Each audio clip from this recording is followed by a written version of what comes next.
ద్వితీయోపదేశకాండము 4వ అధ్యాయం.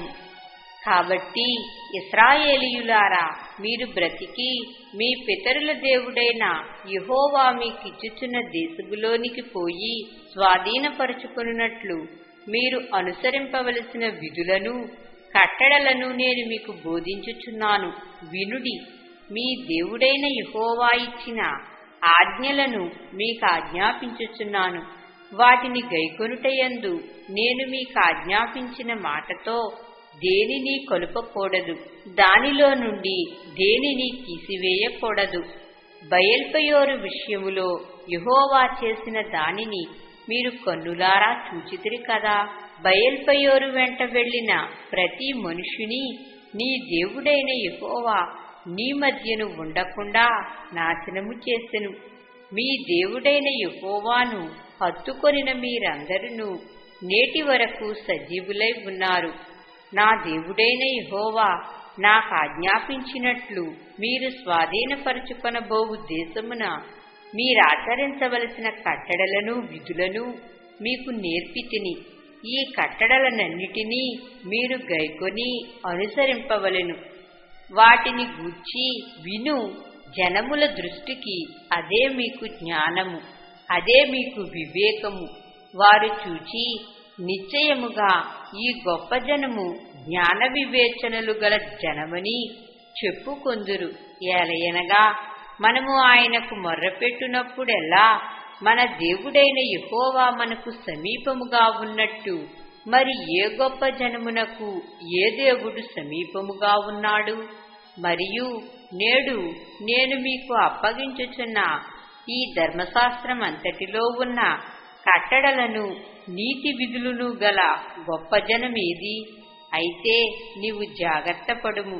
నీవు కన్నులారా చూచిన వాటిని మరువక ఉండునట్లును అవి నీ జీవితకాలమంతయు నీ హృదయములో నుండి తొలగిపోకుండునట్లును నీ మనస్సును బహుజాగ్రత్తగా కాపాడుకొనుము. నీ కుమారులకును నీ కుమారుల కుమారులకును వాటిని నేర్పి నీవు హోరేబులో నీ దేవుడైన యెహోవా సన్నిధిని నిలిచి ఉండగా, యెహోవా నా యొద్దకు ప్రజలను కూర్చుము, వారు ఆ దేశము మీద బ్రతుకు దినములన్నీయు నాకు భయపడ నేర్చుకొని తమ పిల్లలకు నేర్పునట్లు వారికి నా మాటలను వినిపించదనని ఆయన నాతో చెప్పిన దినమును గూర్చి వారికి తెలుపుము. అప్పుడు మీరు సమీపించి ఆ కొండ దిగువను నిలిచితిరి. చీకటియు మేఘమును గాఢాంధకారమును కమ్మి ఆ కొండ ఆకాశము వరకు అగ్నితో మండుచుండగా యెహోవా ఆ అగ్ని మధ్య నుండి మీతో మాటలాడెను. మాటల ధ్వని మీరు వింటిరి కాని ఏ స్వరూపమును మీరు చూడలేదు, స్వరము మాత్రమే వింటిరి. మరియు మీరు చేయవలెనని ఆయన విధించిన నిబంధనను అనగా 10 ఆజ్ఞలను మీకు తెలియచేసి 2 రాతి పలకల మీద వాటిని వ్రాసెను. అప్పుడు మీరు నది దాటి స్వాధీనపరచుకొనబోవు దేశములో మీరు అనుసరింపవలసిన కట్టడలను విధులను మీకు నేర్పవలెనని యెహోవా నాకు ఆజ్ఞాపించెను. హోరేబులో యెహోవా అగ్నిజ్వాలల మధ్య నుండి మీతో మాటలాడిన దినమున మీరు ఏ స్వరూపమును చూడలేదు.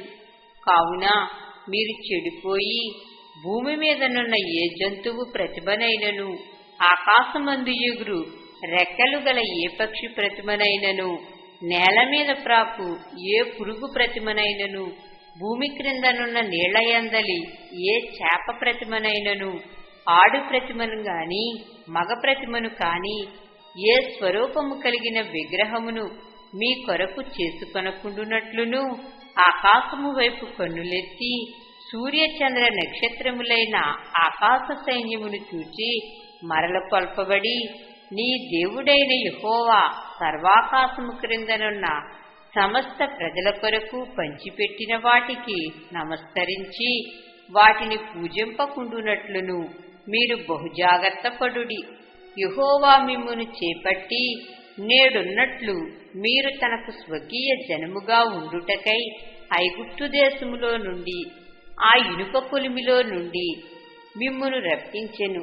మరియు యెహోవా మిమ్మును బట్టి నా మీద కోపపడి నేను ఈ యొర్దాను దాటకూడదనియు నీ దేవుడైన యెహోవా స్వాస్థ్యముగా నీకిచ్చుచున్న ఈ మంచి దేశములో ప్రవేశింపకూడదనియు ప్రమాణము చేసెను.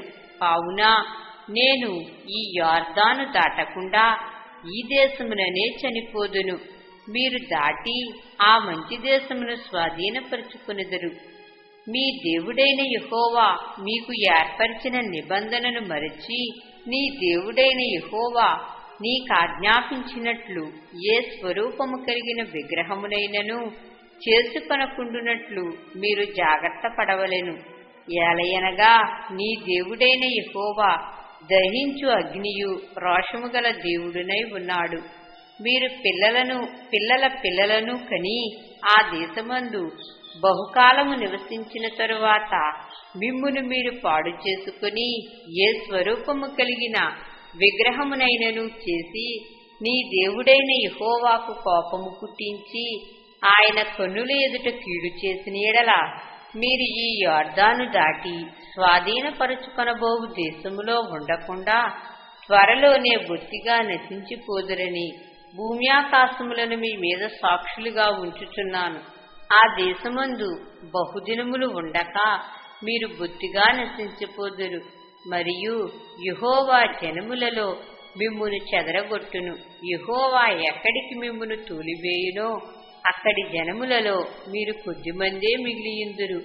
అక్కడ మీరు మనుషుల చేతి పని అయిన కర్ర రాతి దేవతలను పూజించెదరు. అవి చూడవు, వినవు, తినవు, వాసన చూడవు.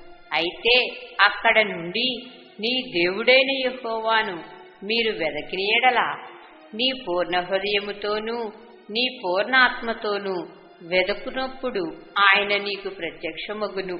ఈ సంగతులన్నీయు నీకు సంభవించిన తరువాత నీకు బాధ కలుగునప్పుడు అంత్యదినములలో నీవు నీ దేవుడైన యెహోవా వైపు తిరిగి ఆయన మాట వినిన యెడల నీ దేవుడైన యెహోవా కనికరము గల దేవుడు కనుక నిన్ను చెయ్యి విడువడు, నిన్ను నాశనము చేయడు. తాను నీ పితరులతో ప్రమాణము చేసిన నిబంధనను మరచిపోడు. దేవుడు భూమి మీద నరుని సృజించిన దినము మొదలుకొని నీకంటే ముందుగా ఉండిన మునుపటి దినములలో ఆకాశము యొక్క ఈ దిక్కు నుండి ఆకాశము యొక్క ఆ దిక్కు వరకు ఇట్టి గొప్ప కార్యము జరిగినా దీని వంటి వార్త వినబడినా అని నీవు అడుగుము. నీవు దేవుని స్వరము అగ్ని మధ్య నుండి మాటలాడుట వినినట్లు మరి ఏ జనమైనను విని బ్రతికెనా? మీ దేవుడైన యెహోవా ఐగుప్తులో మీ కన్నుల ఎదుట చేసిన వాటన్నిటి చొప్పున ఏ దేవుడైనను శోధనలతోనూ సూచక క్రియలతోనూ మహత్కార్యములతోనూ యుద్ధముతోనూ బాహుబలముతోనూ చాచిన చేతితోనూ మహాభయంకర కార్యములతోనూ ఎప్పుడైనను వచ్చి ఒక జనములో నుండి తన కొరకు ఒక జనమును తీసుకొని యత్నము చేసినా అయితే యెహోవా దేవుడనియు ఆయన తప్ప మరి ఒకడు లేడనియు నీవు తెలుసుకొనున్నట్లు అది నీకు చూపబడెను. నీకు బోధించుటకు ఆయన ఆకాశము నుండి తన స్వరమును నీకు వినిపించెను. భూమి మీద తన గొప్ప అగ్నిని నీకు చూపినప్పుడు ఆ అగ్ని మధ్య నుండి ఆయన మాటలను నీవు వింటివి. ఆయన నీ పితరులను ప్రేమించెను కనుక వారి తరువాత వారి సంతానమును ఏర్పరచుకొనెను.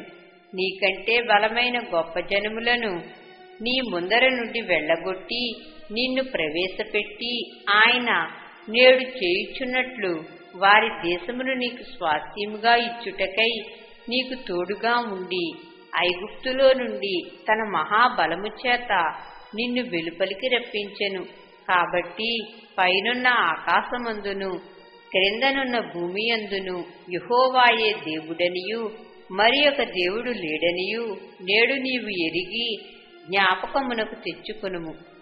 మరియు నీకును నీ తరువాత నీ సంతానపు వారికిని క్షేమము కలుగుటకై నీ దేవుడైన యెహోవా సర్వకాలము నీకిచ్చుచున్న దేశములో నీవు దీర్ఘాయుష్మంతుడవగునట్లు నేడు నేను నీకాజ్ఞాపించు ఆయన కట్టడలను ఆజ్ఞలను నీవు గైకొనవలెను.